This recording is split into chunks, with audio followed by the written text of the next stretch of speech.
about choices. The decision you make will determine how far you go in life. Welcome to Time with the CEO on Homebase TV. This program is all about real life issues with real people as we meet and interact with men and women of affluence and influence who have rose to the top, making waves in Ghana and across the globe. This program will get to interact with them about their personal life journey, their achievements, and what have you. Today, I have an amazing guest, but before I proceed, this beautiful location is at Airport View Hotel. My beautiful hair is done by Go Girl GH. Let's go for a quick commercial break. We'll be right back.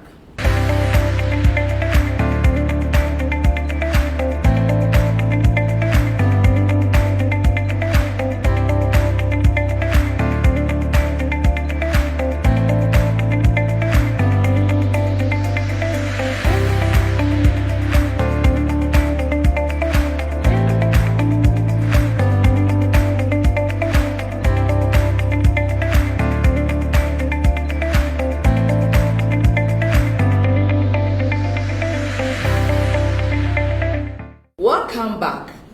My guest today goes by the name Mr. Paul Kofi Drapson, who holds an MBA in Oil and Gas Management and a postgraduate diploma in International Business Studies from Coventry University London campus, a bachelor's degree in Business Administration, Marketing Management option from Methodist University College Ghana, and a certificate in NGO Management from the Ghana Institute of Management and Public Administration, GIMPA. Mr. Drapson is an entrepreneur, a business and management consultant, a business and life coach, a trainer, conference speaker, enterprise mentor, a member of the Institute of Enterprise and Entrepreneurs UK, and a member of the Chartered Institute of Marketing UK with 15 years of experience.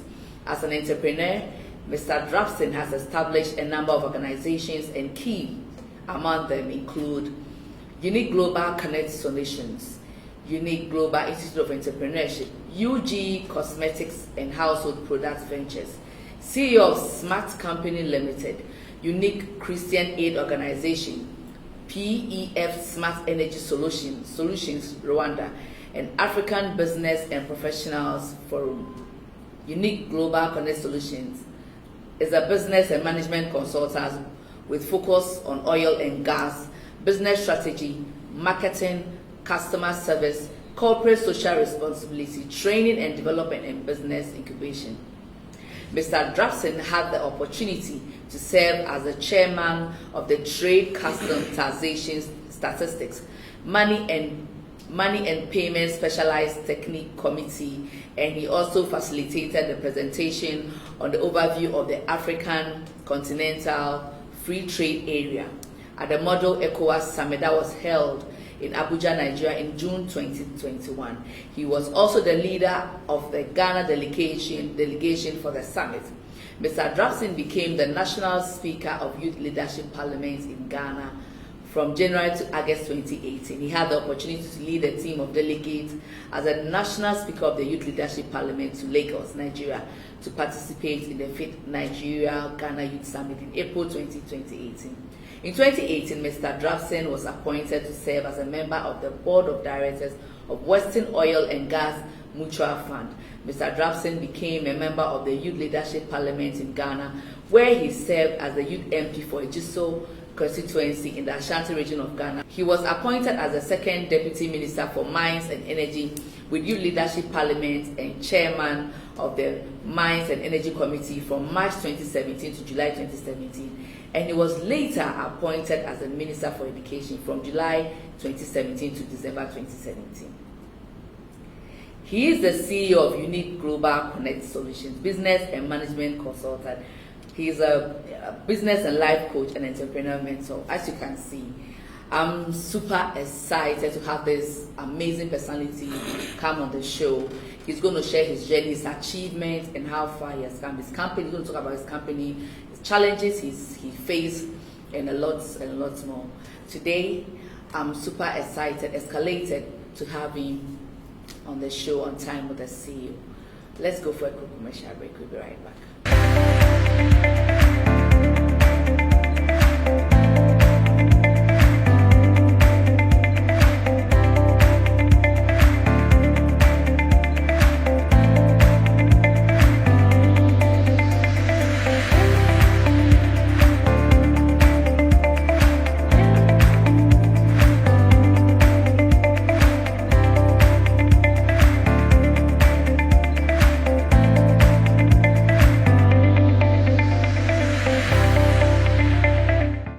Welcome back on Time with the CEO. This program is proudly sponsored by Airport View Hotel. My name is Esther Afo and I'm going to be your host. Today, my amazing and wonderful guest goes by the name Mr. Kofi Drapson, who is the CEO of Unique Global Connect.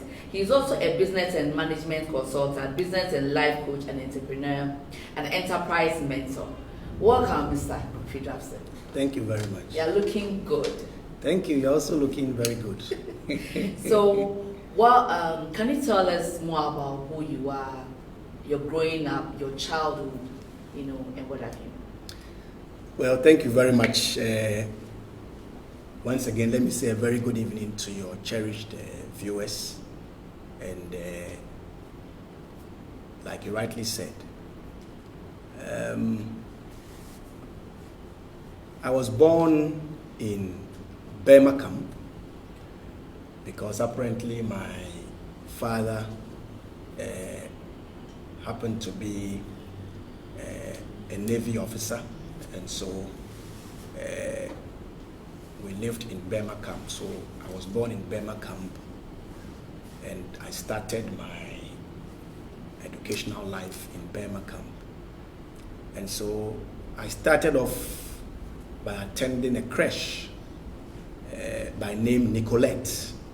Nicolette used to be a cantonment. I don't know whether it's still in existence today or not, but I mean, that was where I started off. Then from Nicolette, I went to Services Primary and JSS in Burma Camp. In fact, Services Primary was the envy of schools, especially, I mean, apart from even Ghana, but I mean, it was the envy of schools in Burma Camp because the performance, I mean, that we recorded, I mean, was spectacular. And the interesting thing is that when you go to Takoradi, we have a sister school also by name Services Primary and JSS, also in Takoradi. Okay. Yes, so my services was not the Takoradi one, but mine was the Burma Camp one in Accra. And I was there from kindergarten, I mean, through till JSS 2. And around that time, my father, I mean, had proceeded on retirement. And so we had to move out of Burma Camp to be able to go and live, I mean, in our own residence, private residence, because of course, once you're on retirement, you can't continue to live in government property. So we moved out of Burma Camp, and where we lived was very far away from my school. So my parents did not like the idea of me having to travel long distance to go to school every day and come back, even though my parents would have wished that I finished school at Services, because out of my two sisters, I mean, three out of my three sisters actually, two were at Services, started from Services and finished at Services. It was only one who went to Garrison, and so my house was a house of Services. But because of the situation, the peculiar situation, my parents took me out, and they took me to Kumasi, where I had to go and live with my grandmother and my auntie. And so I finished off at Cambridge International School in Kumasi. So those who are very familiar with Kumasi will be familiar with Cambridge International School. So I went there JSS 2 third term, and I finished JSS 3, I mean, at Cambridge. And so from Cambridge International School, I got the opportunity to proceed to Achimota Secondary School. I mean, the best in Ghana and even across Africa. I know many will disagree, but the interesting thing is that Achimota School has provided Ghana with many leaders. Many of our leaders, from presidents to, I mean, business executives, and so I mean, we have contributed largely to the human resource of this country. The interesting thing is that there are even other presidents from other African countries who were all, I mean, once upon a time in Achimota School. So it's not. I don't think I would be wrong to say that we are the best. And so I got the opportunity to proceed to Achimota School. And in Achimota School, I was in Gaggisberg House, which is the best house so far as I am concerned. I know many will contest it, but I mean, those days when we were there, in fact, people were willing to maneuver, people were willing to manipulate. Even after their children had gotten admission, I mean, they were willing even to pay money just to get their children to Gaggisberg House. I mean, and so it tells you that indeed Gaggisberg was the envy of the male houses and so on. So, I mean, I had the opportunity to be there, and I studied general arts. I was in Arts 3. Along the line, I changed. I swapped along the line from Arts 3 to Arts 4. And so at the initial stages, my electives were economics, geography, literature. Economics, geography, literature. Then along the line, and elective maths. Okay. Economics, geography, literature, and elective maths. That was Arts 3. But I didn't really like our elective maths teacher. I mean, he was beating us, and he wasn't making the maths. You know, maths is a subject that you need a teacher who will be able to relate well with the students, so that, I mean, it will be easy for the students to be able to appreciate, I mean, the subject. But because of the way and manner our teacher at that time administered the program or the course, I lost interest, even though I was even doing extra classes in elective maths, but I lost interest. So I had to swap after one term, and I now went to Arts 4. And so Arts 4, we did the same electives as Arts 3, except for elective maths. So in place of elective maths, I did French. So Arts 4 does elective maths in place of French. So it's the same geography, economics, literature, and French. So that was what I studied in Achimota School. Unfortunately, I mean, don't attempt to speak French with me today, because it's been a very long time I spoke French. And you know, language is such that the more you speak, the more you are able to polish up and so on. And since it's been a very long time since I spoke, if you attempt to speak French with me, it may be disastrous. But after Achimota School, I got the opportunity, and I proceeded to Methodist University College, where I studied Bachelor of Business Administration, and I majored in Marketing Management. And by the grace of God, when I finished from there, I mean, I got a scholarship from the Canadian government. Wow. Where I went to Ghana Institute of Management and Public Administration, GIMPA, where I went there to study a certificate program in NGO management. Yeah. And after a couple of years, I got another scholarship from the government of Ghana to go and pursue an MBA program at Coventry University, London campus. So basically, that has been my academic journey. Yeah. Okay. So in your bio, I know you pursued an MBA in oil and gas. Yeah. What motivated you to pursue that course? Yeah, thank you very much. I mean, the interesting thing is that during my time at Methodist University, if anybody had asked me that, do you have any intentions of going into oil and gas, I would have certainly said no, because it was not something that I had as a plan to venture into.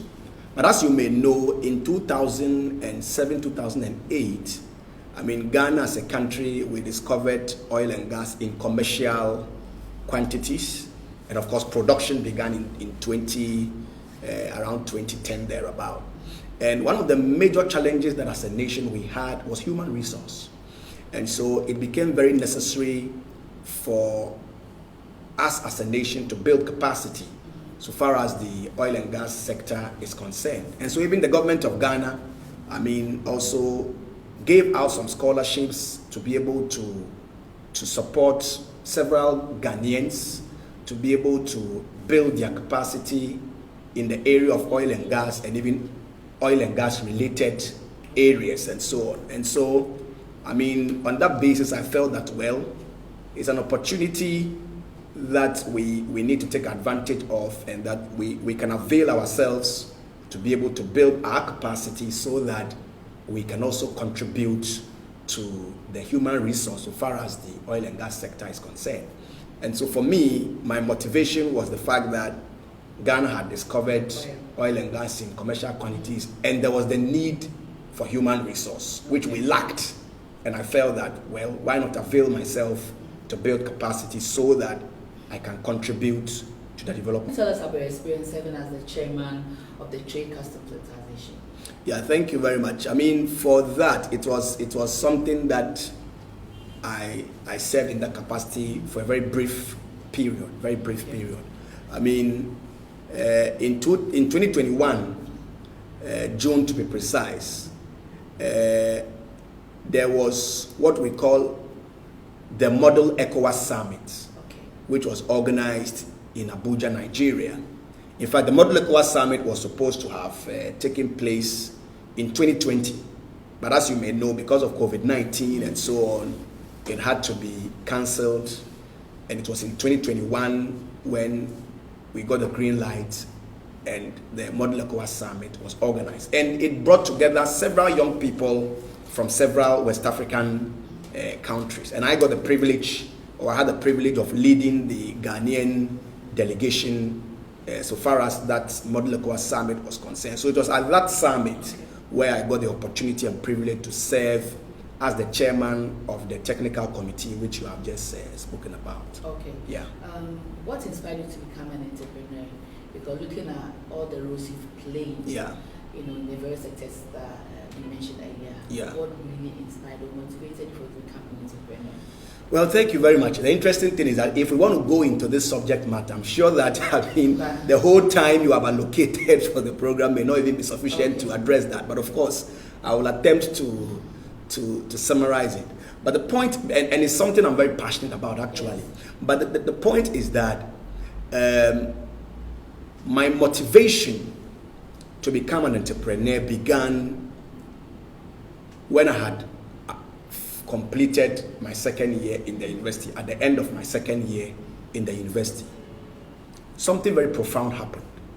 I mean, when I completed my second year, I mean, as you may know, a lot of times, I mean, as students, we go for long vacation, and sometimes some students may want to travel abroad to go and do some work and get some money to come back and support themselves. Some may also want to engage in some form of industrial attachment. So I decided that I had wanted to engage in some form of industrial attachment so that I'll be able to gain some professional experience in addition to the theoretical knowledge which we had acquired in the classroom. So on that basis, I went to my dean of business administration and I requested that I wanted them to give me an internship letter so that I'll be able to distribute to a couple of companies, I mean, to enable me pursue an internship during the long vacation. To my amazement, I visited 16 companies. Wow, 16 companies. 16 companies. And the amazing thing is that out of the 16 companies, not even one called me. Now, the interesting thing is that out of those 16 companies, there were some companies where I ended at the security gate. So I get to the security gate, and the security man would ask me, yes, I mean, what is your mission here? And when I tell the security man, oh, I want to come and deliver my internship letter, the security man would tell me, all right, give it to me, I'll deliver it on your behalf. As to whether they delivered it or not, only God can tell. I mean, there were some organizations where I got a breakthrough, but the breakthrough was short-lived because the breakthrough only took me past the security gate, but the breakthrough ended at the reception. So you get to the reception, the receptionist will ask you, yes, who are you looking for? And I'll tell them, oh, I'm looking for the human resource manager. And they'll ask me, do you have an appointment? I'll say, no, I don't have an appointment. They'll ask me, why are you here? And I'll tell them, oh, I want to see the HR because I want to deliver my letter of internship. And they will tell me, all right, give it to me, and I'll deliver it on your behalf. And in most cases, of course, I would have to give my internship letters to the receptionist because I had no choice. And as to whether they delivered my letters or not, only God can tell. There were some companies I went to and they told me, well, we are sorry, we don't take interns in our organization. There were some organizations too I went to, they told me, we are sorry, we don't have any space. We've already accepted a few interns and we don't have any space available. So I went home and I began to reflect. And I said to myself that internship is free labor. Yeah. If anybody engages you to come and do an internship, it's free. You are rendering services for free. It's like an apprentice. Yeah. Who is learning how to sew or learning carpentry or whatever. Your master doesn't pay you to teach you. In fact, in most cases, you even pay the master for the master to teach you. And so, internship is free labor. You are not going to pay me. Just that in some cases, some organizations, out of their own benevolence, may decide that, well, let us give you some stipends just to be able to support you in terms of your transportation and also maybe in terms of, the lunch you would eat when you come to work. But of course, even that one is not mandatory. It's not compulsory. It is just out of the benevolence of the organization that they may decide to give you some stipends. And so I felt that, internship is free labor. Yeah. And yet these people, not one of them. Not even one. Coach. There were places I would end at the security gate. Meanwhile, the security man he didn't even finish secondary school. And he has so much authority that he will stop me at the security post. Yeah. And so I said to myself that if internship, which is free labor, this is how they are behaving, then what would happen when I finally complete school and I go out there and I say, look, these are my academic credentials. Yeah. Look at my credentials, and on the basis of my credentials, employ me and pay me. Yeah. Then what will happen? If free labor, this is what is happening, then what will happen when I'm now saying that employ me and pay me? So on that basis, I said to myself that I am not going to work for anybody. I'm going to work for myself, and that I need to create opportunities for myself. And so that is my motivation for becoming an entrepreneur. Wow, such a touching story. I think we can go on. So can you tell us about your work with the African Business and Professional Forum? Yes, the African Business and Professionals Forum is something that I started in Nigeria. Okay. I started it in April 2021. Now, I started the African Business and Professionals Forum because I began to realize, as a staunch Christian, that Christians are one of the most unserious people. Can you explain? When it comes to the way we do business and the way we go about our professions. We are extremely unserious people. When it comes to prayer, we are good. When it comes to fasting, we are good. When it comes to evangelism, we are good. When it comes to so many things, we are good. But when it comes to the way we conduct ourselves professionally, as business people or as professionals, it's terrible. It's terrible. And I know people. I even met one pastor in Nigeria. He told me, he said, if you come for my interview and you come and introduce yourself as my interview, you introduce yourself at my interview that you are a pastor or whatever, or you are a leader of so and so church, you are disqualified because of the unpleasant experiences. You go to an organization, when it is time to work, productive hours, you will see people reading their Bible. Productive hours. You see people praying.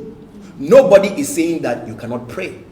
Nobody is saying that you should not read your Bible. But if you want to do that, your break time is there. That's why the organization in their wisdom have provided 1 hour for break, for you to relax yourself. So if you want to pray, you are at liberty to do so during your break time. If you want to read your Bible, you are at liberty to do so during your break time. If you want to listen to any message or whatever, you are at liberty to do so during your break time. But you don't do that during your productive hours. Apart from that, I discovered that many of our Christian brothers and sisters do not place value on standards. We lack appreciation for standards. You give a job to a Christian brother or sister, they will take money from you, do a useless job, and at the end of the day, you will have issues with them. But it is not supposed to be so. And so, basically, African Business and Professionals Forum was established as an association for Christians who are business owners, business people, professionals, prospective business people, to be able to come together. Number one, to be able to build capacity. Because capacity building is key. Capacity building is everything.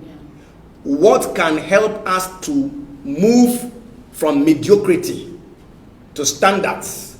What can help us to move from below average to above average is capacity building. So let's build capacity. Let's network amongst ourselves. Let's get to know what everybody does. Let's use it as a platform to create meaningful business opportunities and financial opportunities amongst ourselves. Because look, that is what certain fraternities are doing today. Today, if you don't belong to the Freemason or you don't belong to Lodge, believe you me, there are certain contracts or business opportunities you will never get. Why? Because you are not part of them.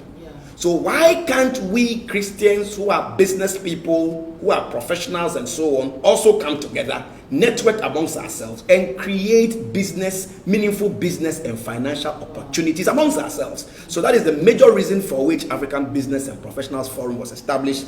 And on a monthly basis, we were organizing, or we organize what we call business breakfast meetings on a monthly basis. And the essence of the business breakfast meetings is to be able to address the things I've talked about. Okay. Yeah. We are still with Mr. Kofi Drapson, who is the CEO of Unique Global Connect. And if you're a Christian and you are watching us now, if you are working for a company, make sure you don't use his or her working hours to read the Bible. At the appropriate time, you can do that. Let's go for a quick commercial break. We'll be right back and we're going to know more about Mr. Kofi Drapson and what he does.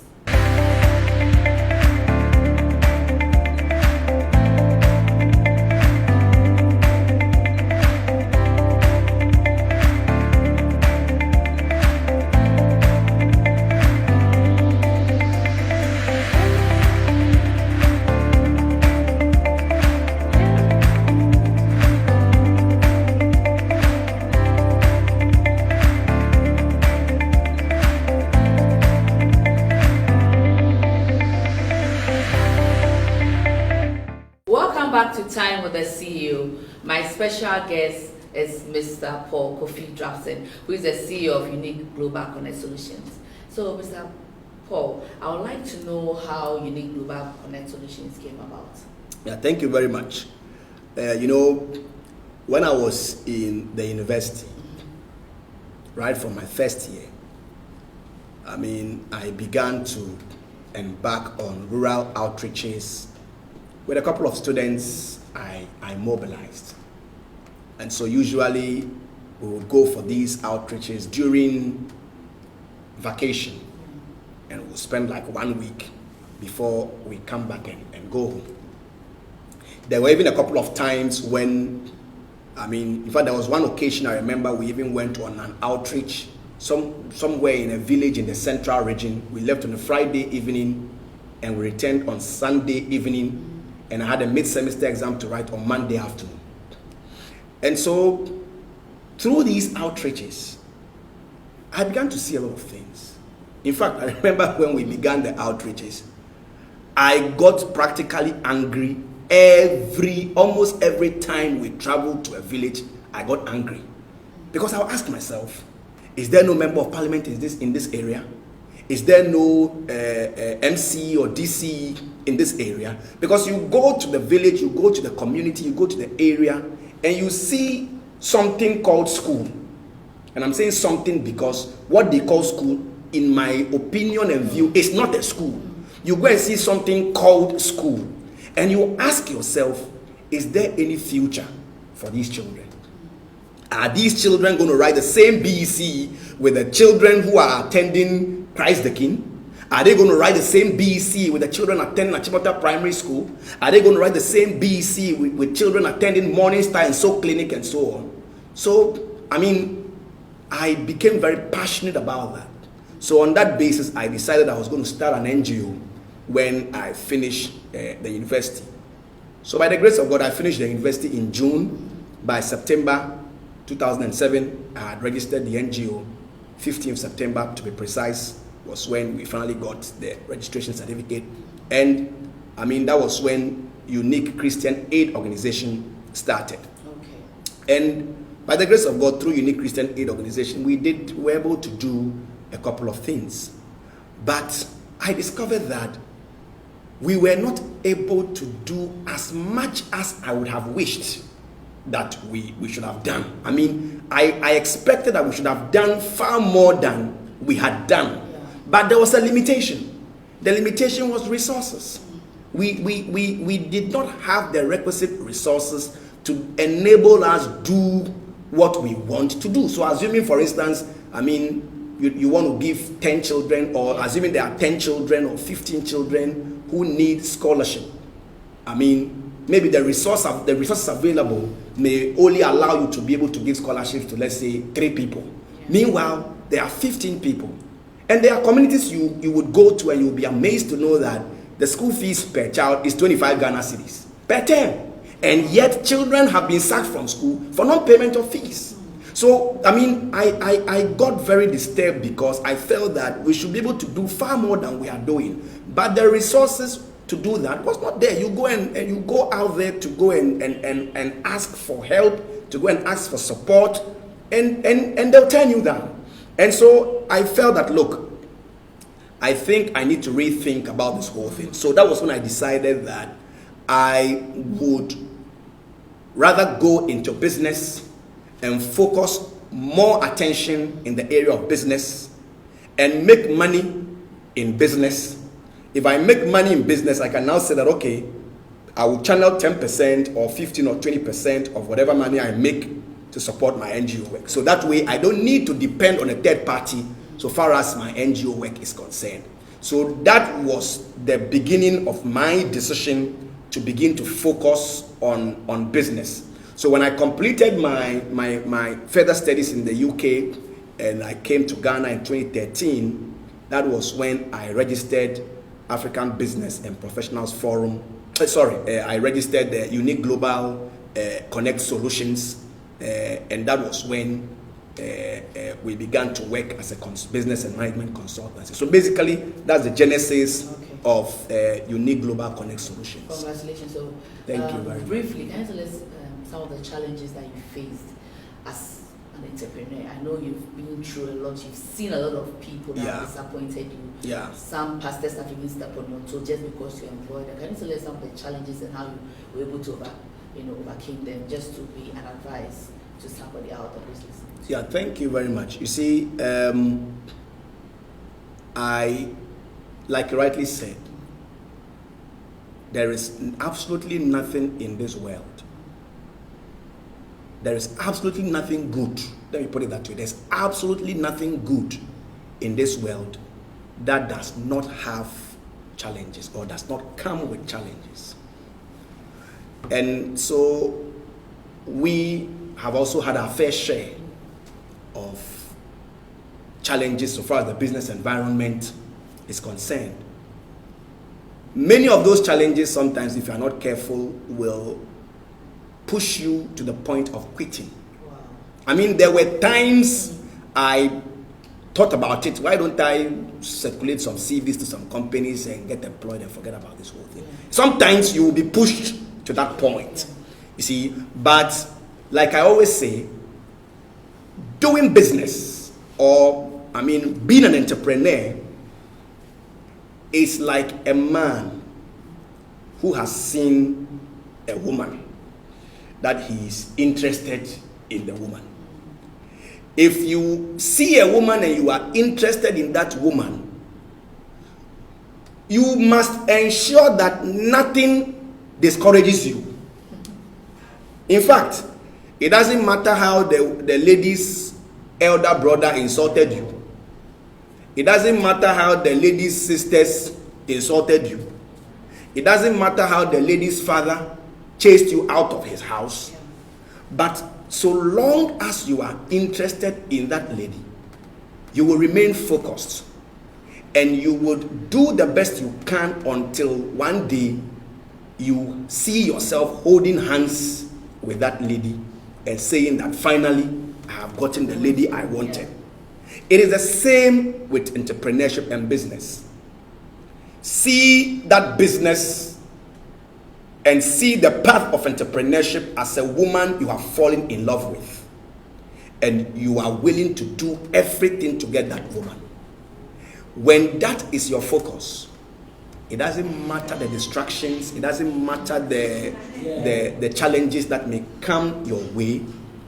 You will still go in, you will remain focused and go in for what you are looking for. Wow. So yes, as for challenges, there have been several of them, but what keeps me going and what keeps us going is the trophy.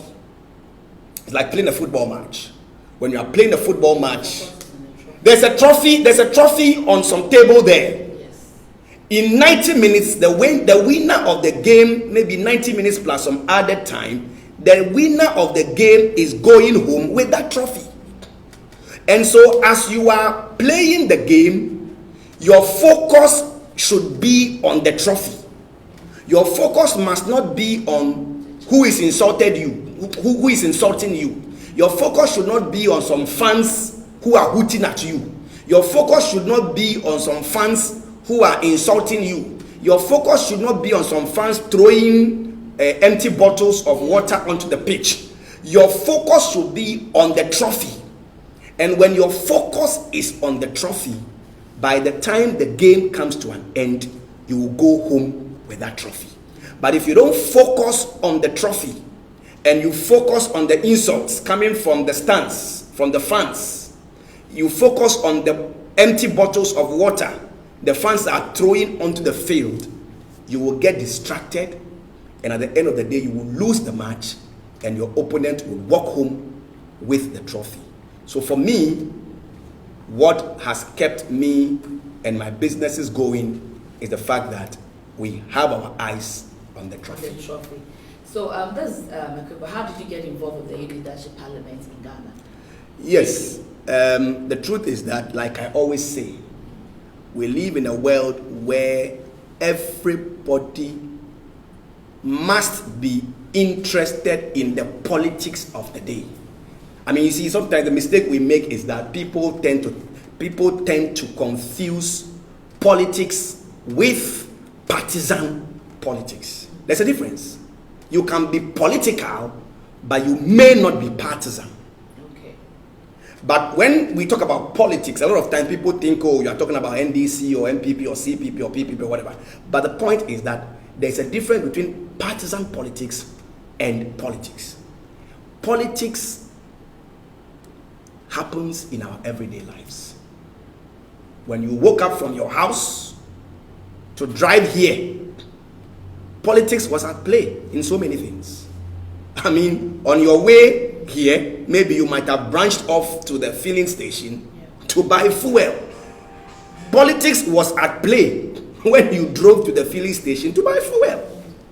If you bought the fuel at 2 Ghana cedis per liter, or you bought it at 50 Ghana cedis per liter, that is politics at play. If your loved one is sick, and you take your loved one to Kolebu Teaching Hospital, and they tell you that there is no bed, we have no bed, so we can accept your loved one, take him or her somewhere else, that is politics at play. You may not be partisan, but that decision that there is no bed is politics at play.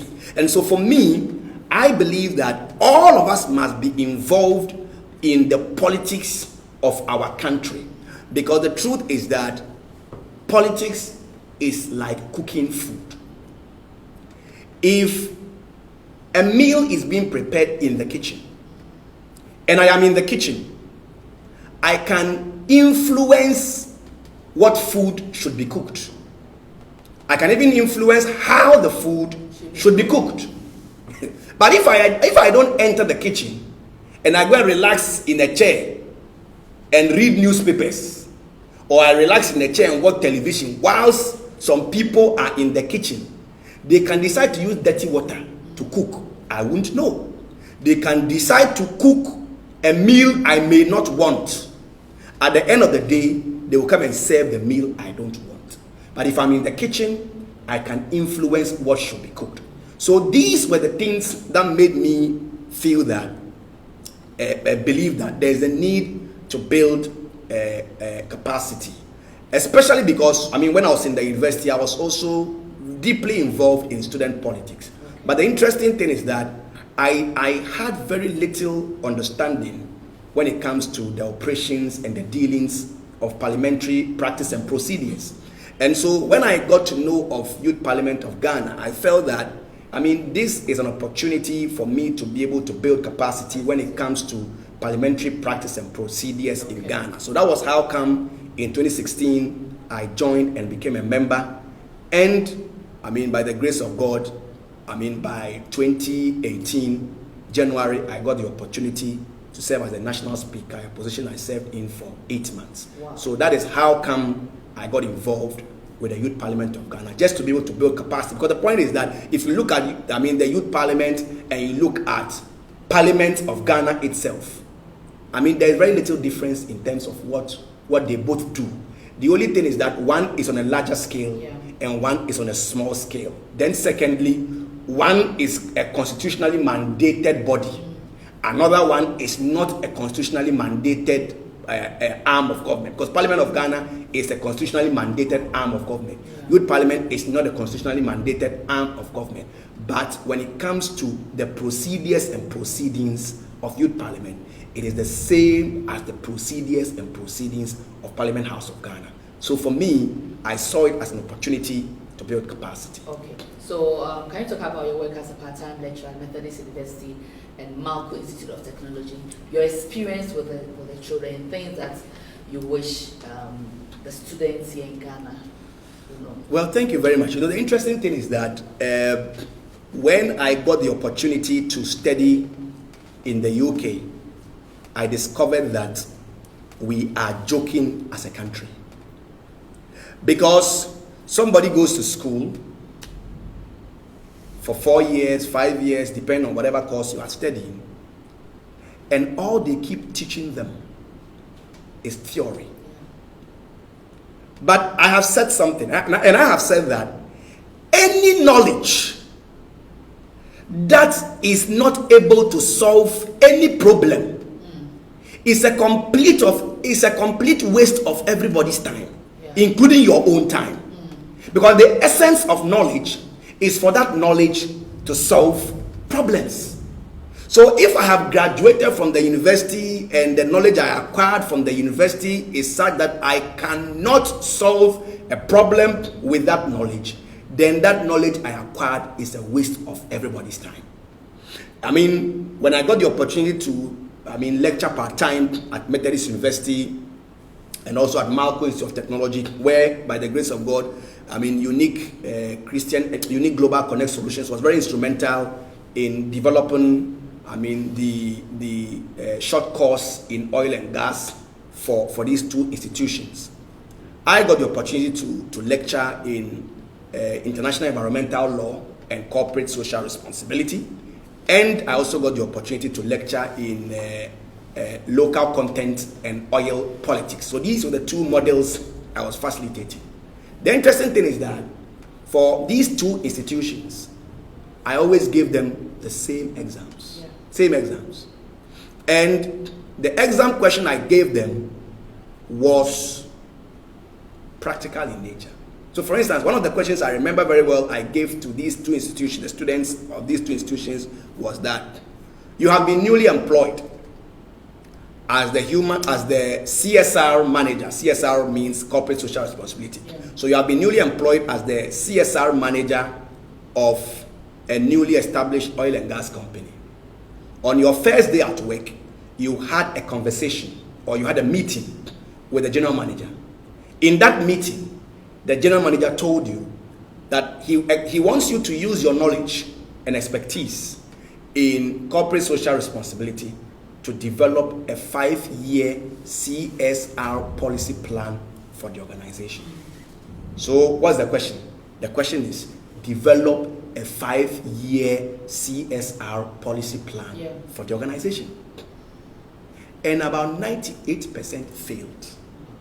Not because the fault was from the lecturer or the facilitator, but it was because the students were expecting me to come and ask them, define corporate social responsibility, discuss the different types of corporate social responsibility, discuss the evolution of corporate social responsibility. Those were the kind of questions they were expecting, and I'm sure they had crammed the thing, Omar and Baba, they had crammed it in their head. So if they were to come and they were to see define CSR or corporate social responsibility, they would have defined it without struggle. But in the world of work, nobody's interested in the definition of corporate social responsibility. Nobody's interested in discussing the different types of corporate social responsibility. In the corporate world, what people are interested in is what I'm talking about. People are interested in developing 5-year CSR policy plan for an organization. These are the kind of things you'll be expected to do when you are employed, in any organization. I was telling somebody recently, and I'll conclude on this note. I was telling somebody recently, interestingly, the person I was even speaking to, is a lecturer at Sunyani Technical University. He did his PhD in China. And I told him, I said, you studied in China, so at least you are familiar with the Chinese educational system. I asked him, I said, are you not amazed that in China, a 12-year, 13-year-old child, when they go to school, their school project is to develop a solar lamp. This solar rechargeable lamp that we see in our shops, and we buy them so that when our light goes off, we can turn them on and so on. These solar lamps, you will travel to China, and 12-year-olds, 13-year-olds, 14-year-olds, that is their classroom project.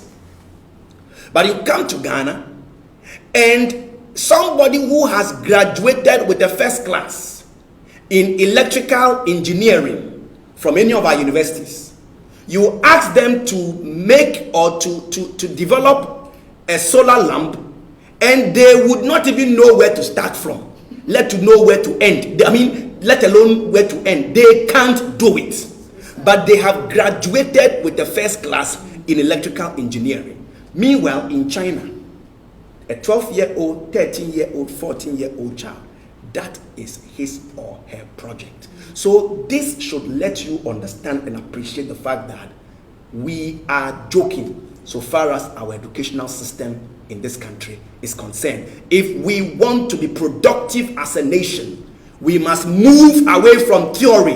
Theory does not solve any problem. Let us begin to look at how best we can use the knowledge we have acquired to be able to solve problems. And we can only do so when we adopt the system of education, which is more of a practical system. A practical system. So you graduate from school as an electrical engineer, and if my car has an electrical fault and we bring you to come and solve it, you should be able to solve it. Should be able to solve it. Can you share some of the key lessons you've learned throughout your journey in your career, or you being an entrepreneur? One key important. Well, what I would say is that the key to your destiny is in your hands. It is not in the hands of somebody else. Your success or failure in life is not dependent on anybody, but on you. I've heard people say the reason why I couldn't make it in life was because of my parents. My parents could not take me to school. My parents were poor. I mean, people blame their parents. People blame their teachers. People blame their pastors. People blame everybody for their failure except themselves. But the truth of the matter is that your failure or success is not dependent on anybody. I mean, look at Kwame Despai. Kwame Despai used to sell cassettes and so on at Kantamanto years ago. Today, look at the caliber of people Kwame Despai has employed. Yeah. Look at the businesses he has established. Look at the people he's paying salary at the end of every month. You understand? Kwame Despai did not allow his limitation to prevent him from getting to where he has gotten to now. Look at Odo Rice. I'm told the woman started off by selling rice on tabletop. Today, look at the edifice she has put up at Kwame Nkrumah Circle, and look at, I mean, the kind of people who troop in on a daily basis to buy food to eat. So the point I want to make is that if you are watching, especially if you are a university student, you are a graduate, and so on and so forth, know that your success or your failure does not depend on anybody. It depends on you. That key is in your hands.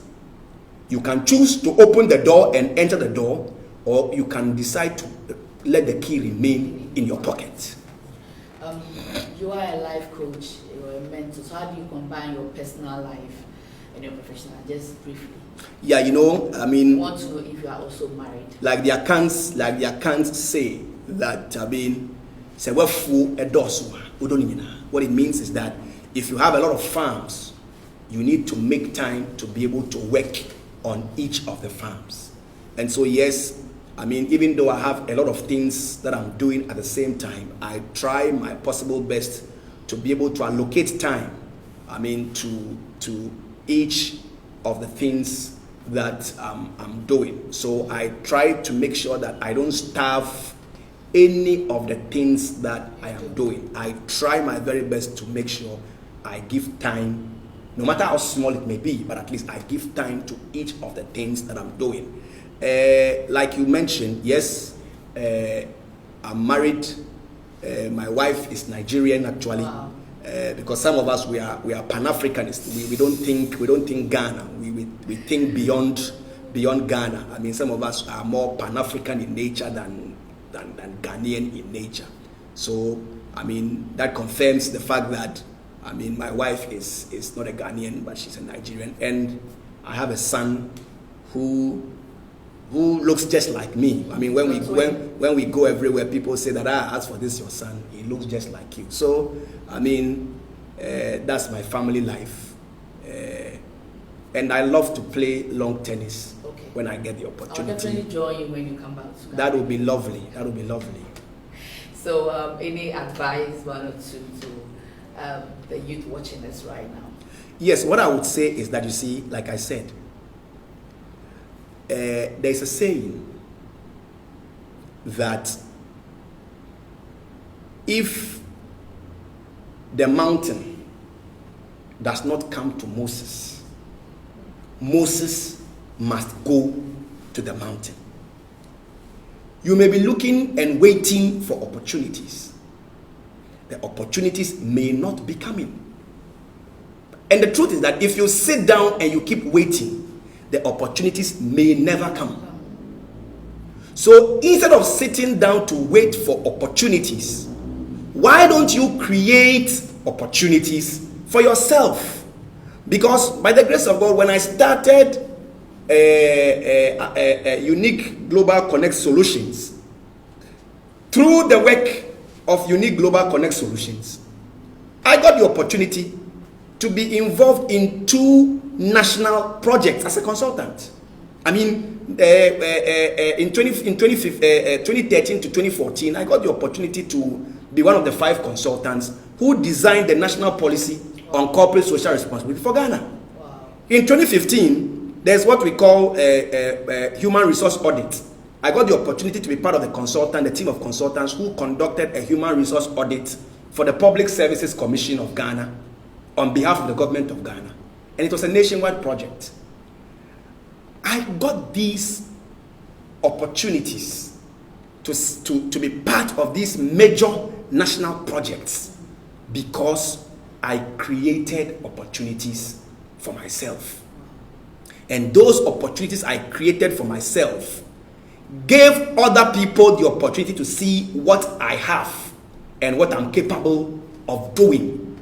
If I had sat in my house to say that I am waiting for opportunities to come to me, those opportunities, probably even till today, would never have come. So don't sit down in your house and cross your leg and say, oh, Ghana, create many. Who ask for Ghana right now? There are no jobs. Create an opportunity for yourself. And when you do that, the sky will not be your limit, but the sky will be your starting point. Okay, the sky will not be your limit, but your starting point. Can you leave your social media handles, your number, since you're a mentor and a coach, somebody might want to reach out to you as well? Well, that one is not for free. Okay. But of course, I mean, you can find me on Facebook, you can find me on Instagram, you can find me on Twitter, and all the names that I use is Paul Drapson. That's what I use. If you want to get in touch for us to help you with any of the things I've mentioned, you need any consultancy services or whatever it is, and you want to get in touch with us, I mean, you can send me a WhatsApp message because I'm not always in Ghana and so on. But as for the WhatsApp, once you send it, no matter where I am in the world, I'll be able to see and respond. So you can send a WhatsApp message on +44 750 718 6808 +44 750 718 6808. If you send a WhatsApp on this number, you will be able to reach out to me on any day at any time. Okay, so your skin and hair products too, if anybody wants to be a distributor and retailer, how do they contact you or get in touch with you? Yeah, unfortunately we couldn't go into that because of time, but by the grace of God, I mean, I also run a cosmetic company where we have skin products, we have hair products, and we have baby products, and they are 100% natural. They are made from shea butter from Ghana, 100% natural.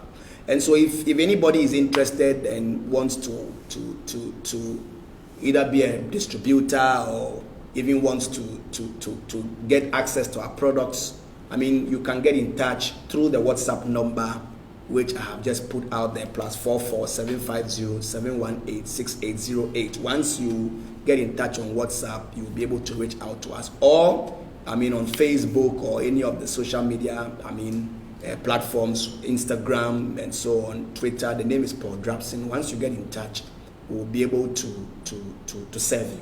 Okay, thank you so much. Those of you that do not know, he was my senior at Methodist University, and we were also in the same hostel. And you were enjoying, I mean, when we were cooking in the kitchen to eat, she was ordering for food at the restaurant and eating. So she was living very large and big in the university. I'm learning from everyone. Thank you so much, Mr. Kofi Drapson, Thank you for coming on Time with the CEO. We were going to have you back when you come to Ghana to tell us about how we can help the youth. No problem. Out there. So my guest today was Mr. Paul Kofi Drapson, who is the CEO of Unique Global Connect Solution. He's also a business and management consultant, a business and life coach, and an enterprise mentor. All too soon, we've come to another exciting episode of Time with the CEO.